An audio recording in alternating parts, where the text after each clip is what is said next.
I applied to hundreds of jobs in Quebec, across Canada, even in the States. And at a certain point, I took a step back and I said, okay, something is not working here. I had to think of something else. And eventually, a friend suggested that I coach women to invest their money.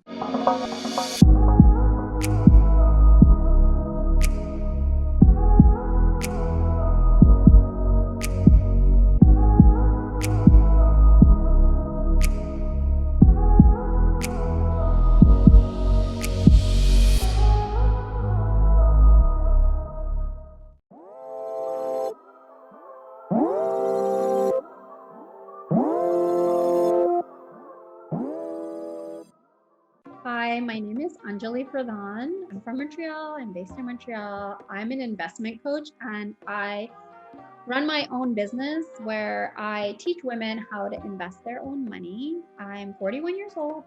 I've lived in different parts of the world and I'm happy to have this chat with Karina today.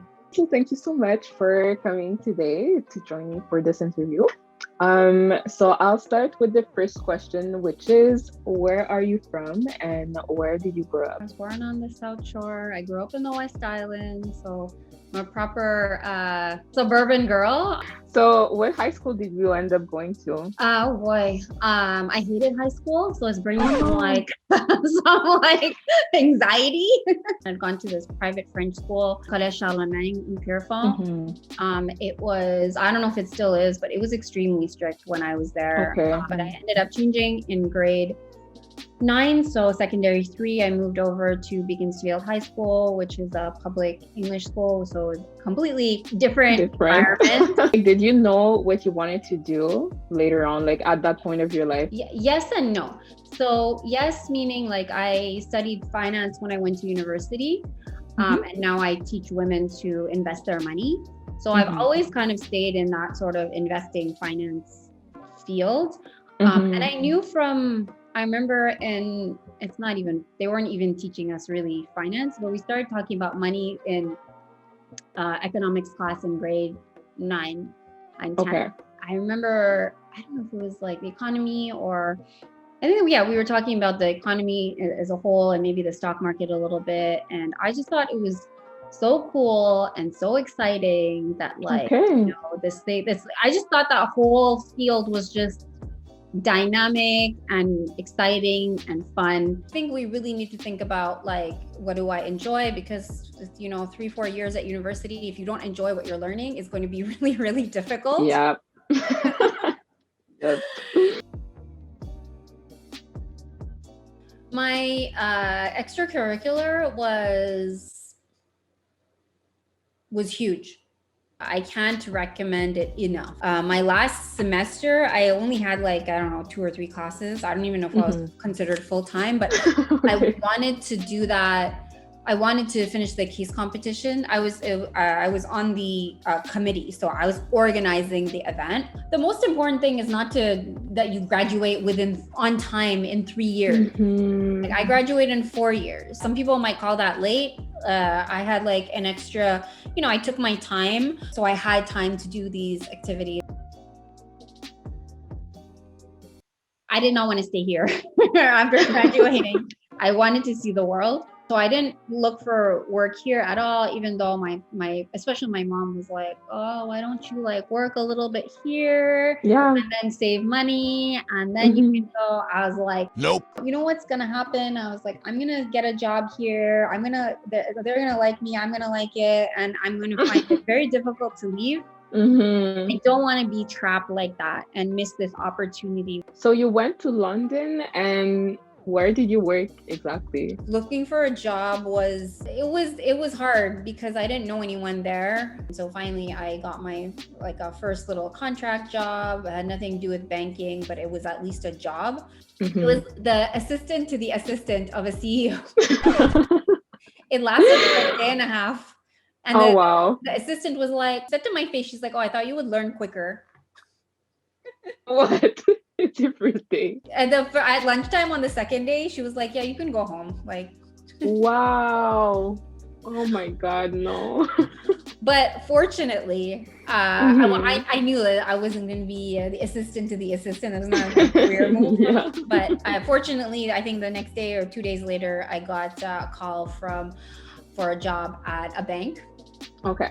It was an entry-level position. It was in banking, we call it back office. It's kind of more data number crunching kind of job. And it was for a big international bank. I was actually lucky. I transitioned to like an interesting job pretty quickly.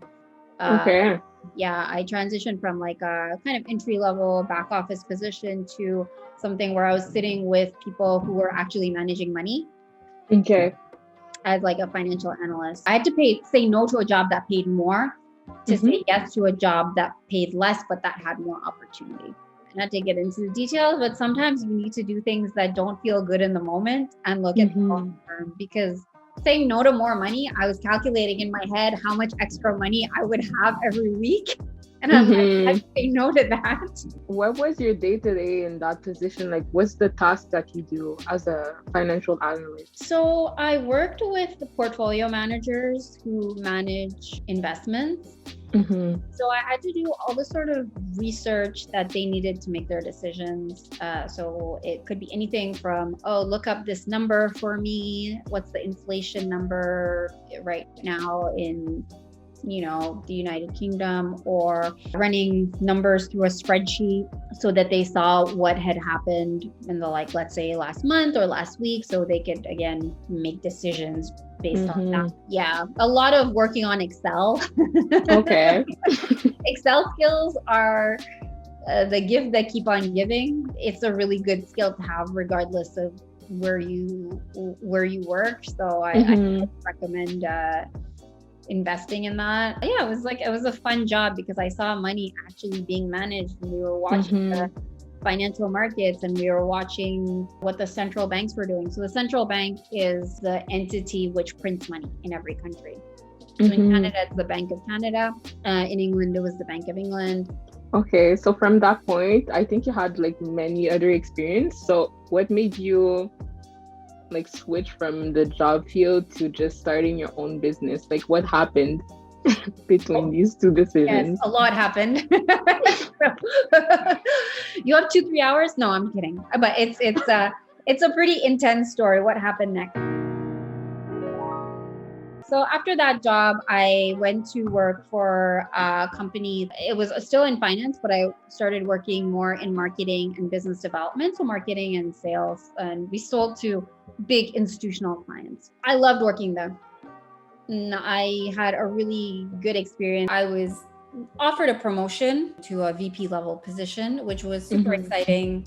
Wasn't offered to everyone, but it was going to be based in Amsterdam. 2 weeks later, I was laid off. So I came back to Canada. It was not just difficult, it was impossible. I applied to hundreds of jobs in Quebec, across Canada, even in the States.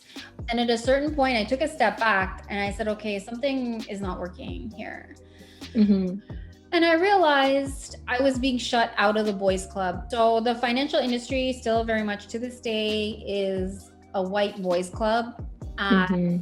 This is not that. I will never be part of their club. So that's when the penny dropped. I realized that what was happening, I was like, they're not going to let me thrive. They don't even let me in the door. Literally, yeah. So that's when I started thinking of alternate career options. I had to think of something else. And eventually a friend suggested that I coach women to invest their money. I had invested my own money since I was 19 years old. And then also I had my career where I'd helped big investors with, millions, billions of dollars invest. So I had the experience. And then at the same time, when I came back from London, I started studying for my charter. So I'm a chartered financial analyst. It's like a chartered accountant, but for investing. It's the gold standard for investing, more than for the kind of investment industry, more than, my education at Concordia was needed, because you can't even really do the charter without The a bachelor. bachelor's. Yeah, Okay. even though it's not an academic credential, you have to have done a bachelor's. It taught me a lot of like, it's all technical. It's very isolating study for the charter.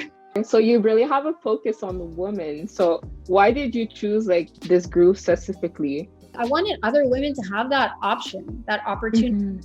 Like if you are living paycheck to paycheck, or it's going to highly unlikely that you're going to open your own business. Money helps with a lot of things. Helps with giving you the option to walk away from a job you don't like. If you're working a toxic work environment, if you don't have any money saved up, you are a prisoner to that situation. Yeah. Similarly, if you are in a relationship and that is not working for you, or that's abusive, but you don't have the money to walk out, you are also going to be stuck in that situation. I mean, you don't even have to work if you don't want to. I love working. That's the problem. I want to be the she-wolf of Wall Street. Money gives us options to live life on our own terms, to say no to things that don't work for us, and to strive for things that we do want. And I wanted to give the opportunity that I had because of my financial stability and my financial cushion to other women. How did you take this whole vision and just bring it into a real business? Like, what were the first few steps to create? So my friend was like bugging me for a whole year to start this coaching business. And finally, after a year, I said, okay, the timing was right. Let's try it out. So me and her, we give a workshop at McGill to the Women in Leadership group, I believe. Okay. And it was free. We're like, let's see if anyone comes.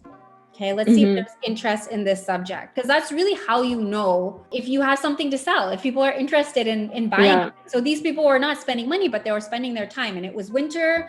So they walked up the hill.